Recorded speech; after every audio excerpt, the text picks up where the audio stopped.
Où allez-vous à présent? Là où l'étoile nous mènera.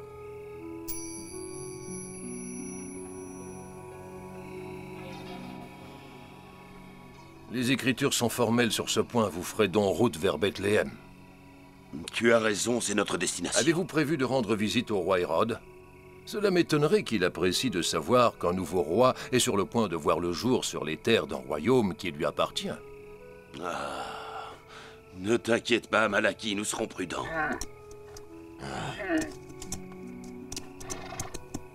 En avant!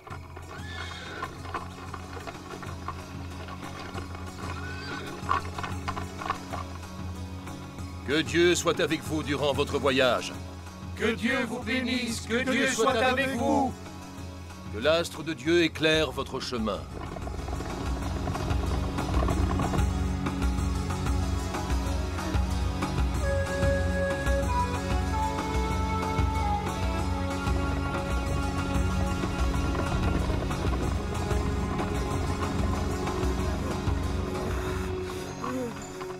Qu'y a-t-il?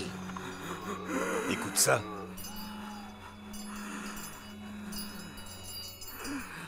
Il y a un lépreux sur notre route.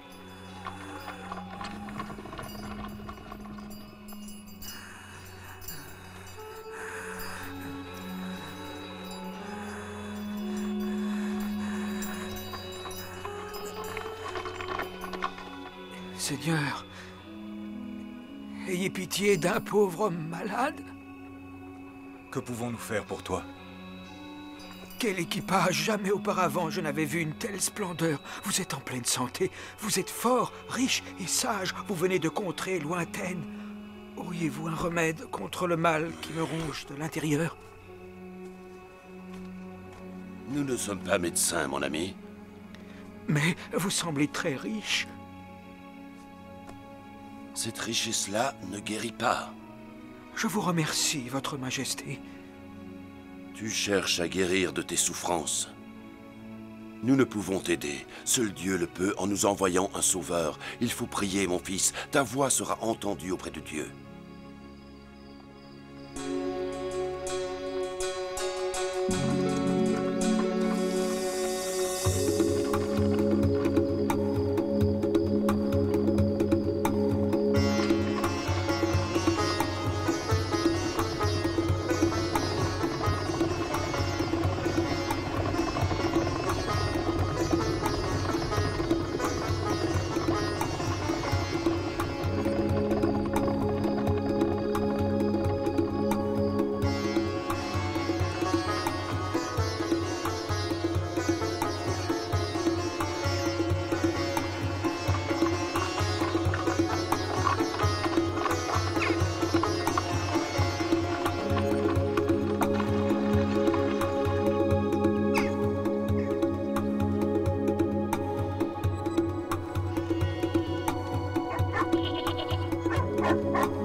Des choses étranges se sont produites dernièrement, sans compter l'apparition de cette étoile. Ah, que veux-tu dire? Des signes annoncent un événement extraordinaire. Quel signe? Raconte-nous ce qui est arrivé au vieux Zacharie. Zacharie, nous nous connaissons depuis l'enfance. C'est un vieil homme sans descendance, un prêtre. Un jour qu'il était au temple, il pénétra dans le sanctuaire pour brûler de l'encens. Soudain, l'ange du Seigneur apparut devant ses yeux. Oh! Sois sans crainte, Zacharie, car ta prière a été exaucée. Ta femme t'enfantera un fils et tu l'appelleras du nom de Jean. Il sera grand devant le Seigneur. Il marchera devant le Fils de Dieu et préparera au Seigneur un peuple prêt à l'accueillir. Mais c'est impossible. Je suis un vieillard et ma femme est avancée en âge. Voici que tu vas être réduit au silence, sans pouvoir parler jusqu'au jour où ces choses arriveront, parce que tu n'as pas cru mes paroles. Je suis Gabriel, le messager de Dieu. Dehors, le peuple attendait Zacharie et s'étonnait qu'il s'attarde dans le temple. Quand il sortit, il voulut raconter ce qui lui était arrivé, mais ce fut impossible, il était devenu muet. Alors il comprit qu'il aurait dû avoir la foi. Quelque temps après, sa femme Élisabeth mit au monde un fils. C'est un signe, bénissons Dieu pour ce fils. Ce n'est pas tout, mes amis. Il advint le 8e jour que Zacharie et sa famille vinrent au temple pour faire circoncire l'enfant conformément à la loi. Quel sera le nom de cet enfant? Il sera appelé Zacharie du nom de son père. Non. Quel nom souhaites-tu donc lui faire porter? Jean. Il n'y a personne dans notre famille qui porte ce nom. Zacharie, tu es le père du bébé. Comment désires-tu appeler ton fils unique?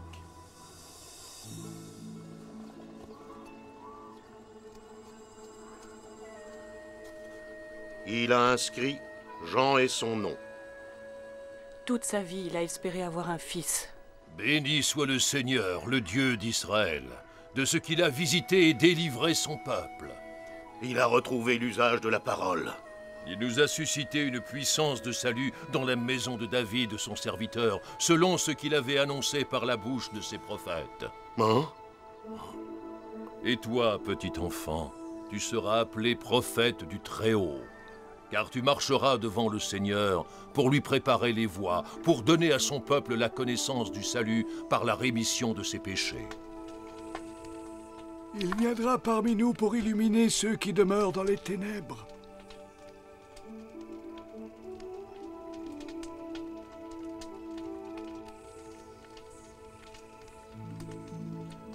Zacharie a dit pour illuminer ceux qui demeurent dans les ténèbres?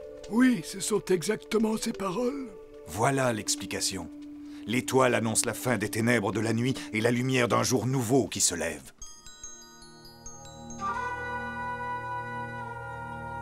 Le Seigneur donnera la lumière à ceux qui demeurent dans les ténèbres et l'ombre de la mort afin de guider nos pas dans le chemin de la paix.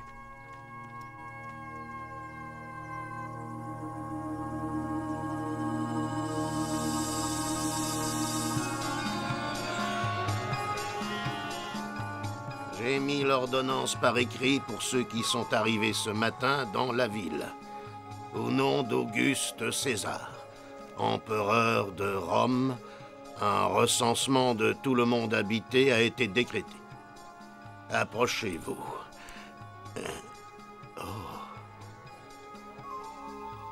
Quel est ton nom? Je suis Josuard de la tribu de Benjamin. As-tu une femme? Oui. Avez-vous des enfants? Oui, j'en ai 4. Quelle profession exerces-tu? Je suis berger. Où habitez-vous? Dans le désert, au pied du mont Hébron. Tu as vu ça, femme? Mon estimation de la durée du voyage était exacte. Probablement, Jacek.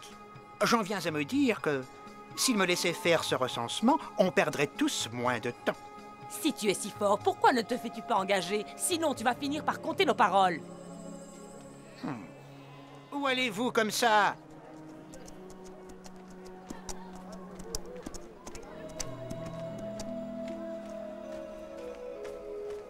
Il m'avait dit qu'on le trouvera ici. Ah, vous voilà, nous voulons vous rendre votre âne.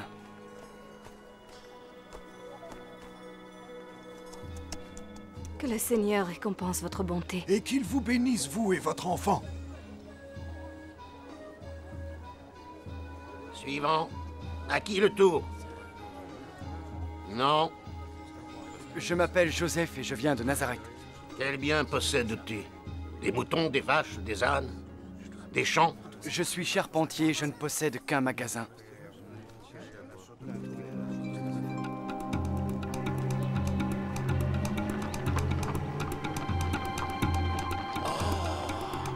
Mais qui sont ces gens? Ah, mais d'où viennent-ils? Oh.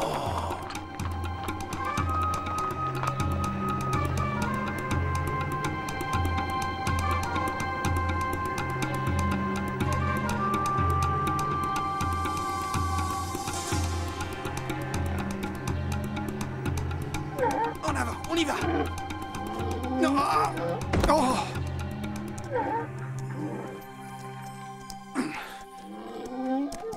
Fiche le camp si tu le prends comme ça. Tu reviendras. Bonsoir. Auriez-vous une chambre de libre? Je suis désolé, mais tout est complet. Il y a beaucoup de monde en ville pour le recensement.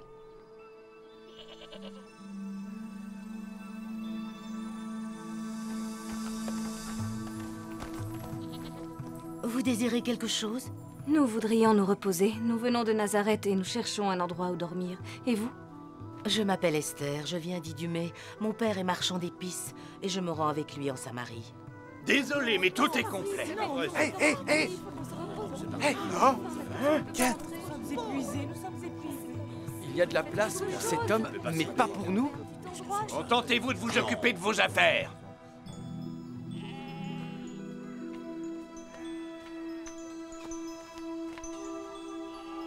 Père! Pourrais-tu essayer de faire entrer cette femme et son mari? Elle est enceinte. Combien de fois dois-je te le dire? Occupe-toi de toi-même, pas des autres, et sois heureuse d'avoir un lit pour la nuit.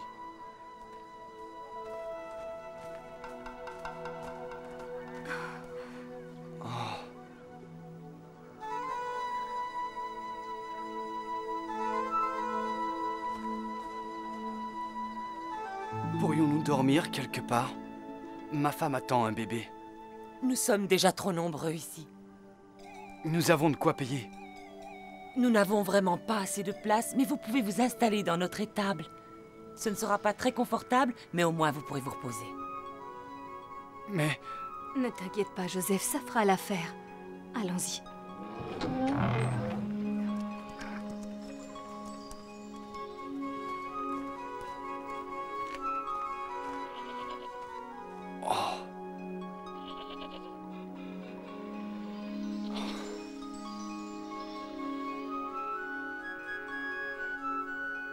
Nous avons enfin trouvé un abri pour la nuit.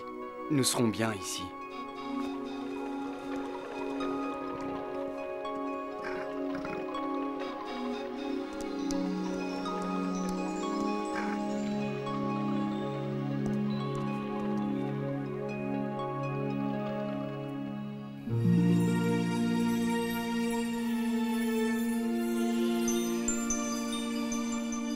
Hakim, aurais-tu aperçu mon âne par hasard? Non. Ne t'en fais pas, les ânes rentrent toujours chez eux. Viens plutôt t'asseoir et profitons de cette belle nuit. Tu as vu la taille de cette étoile, comme elle brille? Tu as raison. Elle ne ressemble à aucune autre étoile.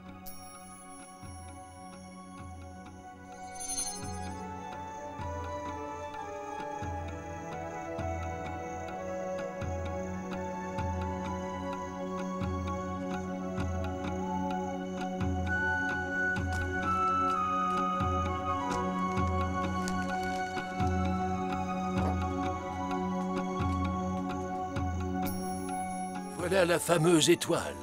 Il semble avoir suspendu sa course dans le ciel au-dessus de Bethléem.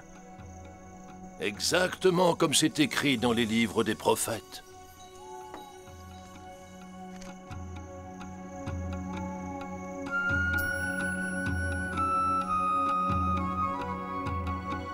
La tradition veut que de telles étoiles soient des manifestations divines. Quelle peut être la signification de celle-ci? Hein? Soyez sans crainte, voici que je vous annonce une grande joie. Mais qui êtes-vous? Soyez sans crainte, car aujourd'hui est né un sauveur dans la ville de David. Suivez la lumière de l'étoile.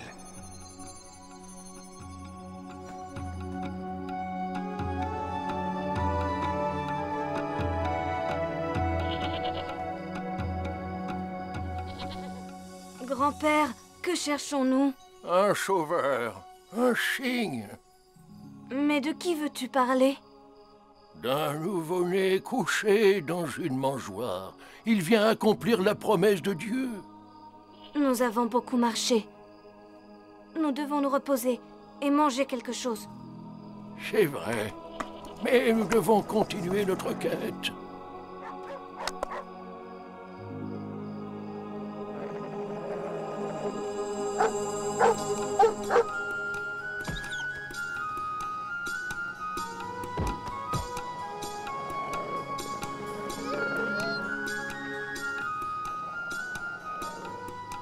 Arrêtez, vous deux, cessez de vous disputer.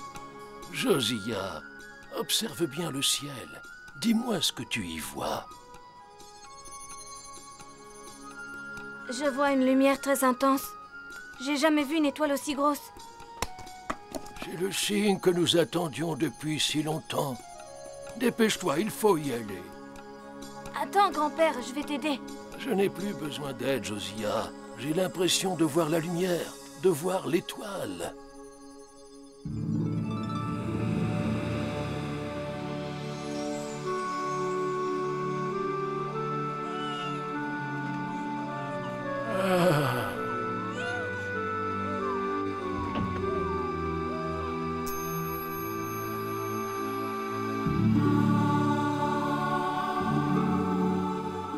Regarde cette lumière. Allons voir ce qui se passe.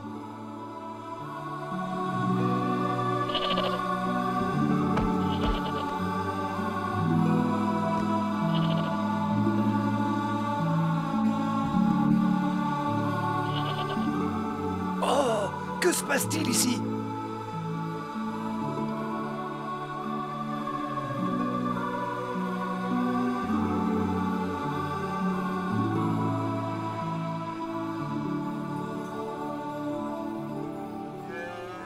Marie, je vous ai apporté du sel. Merci. Nous allons frotter Jésus avec ce sel.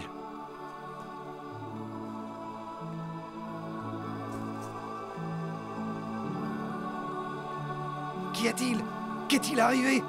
Poussez-vous! Je veux passer. Cette étable m'appartient. Un enfant est né. Il va prendre froid. Vite! Il faut un vêtement pour le couvrir.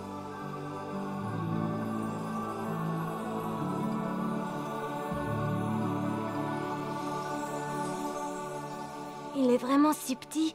Quel est son nom? Il s'appelle Jésus.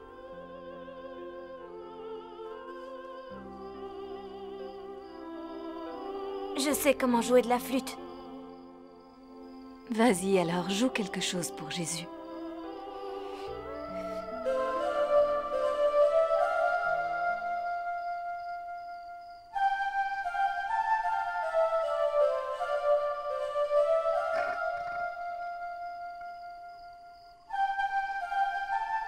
À présent, je peux quitter ce monde en paix et heureux.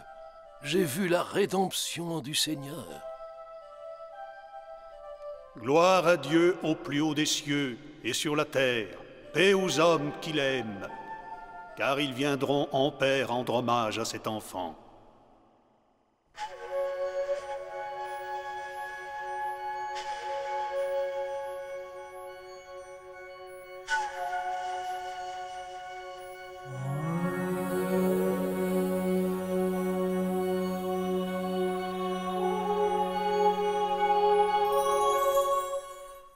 En l'an 754, après la fondation de Rome, naquit Jésus, le protagoniste d'une des plus grandes histoires d'amour du monde.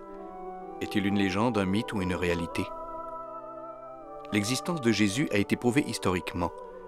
Les historiens ont retrouvé sa trace dans quelques documents grecs et romains.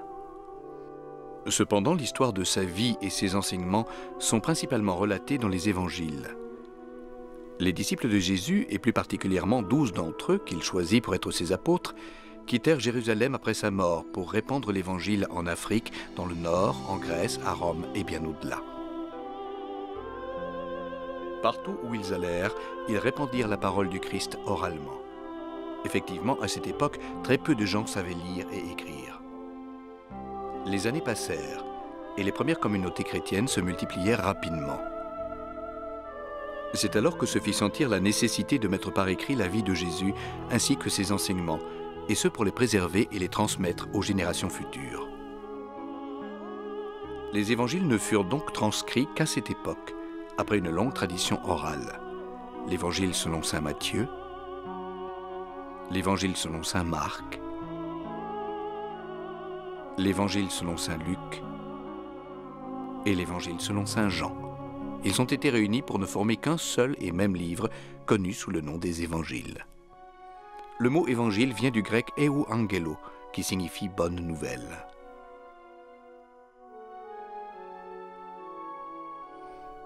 Les évangiles, les actes des apôtres, un récit de la vie quotidienne et de l'expansion des premières communautés chrétiennes, les épîtres de Saint Pierre, Saint Paul, Saint Jean, Saint Jacques, Saint Jude, ainsi que le livre de l'Apocalypse constituent le Nouveau Testament. Les évangiles furent donc rédigés durant le 1er siècle de notre ère, probablement en araméen, la langue parlée par Jésus et ses disciples. Plus tard, ils furent traduits en grec ancien, une langue très répandue à travers l'Empire romain, comme l'anglais de nos jours dans le monde. Au IVe siècle, Saint Jérôme écrivit les évangiles en latin. Dans les siècles qui suivirent, les évangiles furent traduits dans toutes les langues du monde. Mis à part les 4 évangiles que nous avons cités, bien d'autres versions furent rédigées. Elles sont connues sous le nom d'apocryphes.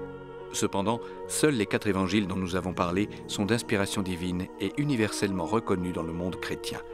Les évangiles font partie du Nouveau Testament qui comprend les 27 livres relatant l'histoire de Jésus et de l'Église. Ce recueil est considéré comme inspiré par Dieu et accepté par toutes les églises chrétiennes. On utilise le terme « nouveau » pour établir une distinction avec l'Ancien Testament, qui rassemble les 46 livres de la Bible dédiés à l'histoire du peuple hébreu, à l'histoire de l'origine de l'homme, de l'alliance, des promesses divines faites aux hommes et de l'attente de la venue du Messie.